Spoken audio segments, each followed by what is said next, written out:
Alright. Target practice. And it's jammed. Alright, so today I'm going to show you how to fix a jam. Okay.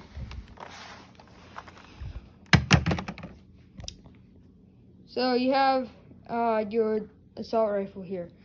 Alright? Alright, so you have your assault rifle here. Now then, what you want to do here is pull this out. Press this button, pull it out. Now then, as you can see here, now you can lift up this and see that little guy in there, that itsy bitsy little bullet. You're just going to want to stick your finger in there, pull that out. Now then, that'll give you your bullet.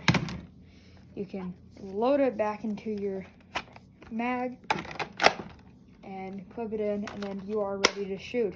You're going to press this down and you are good to go.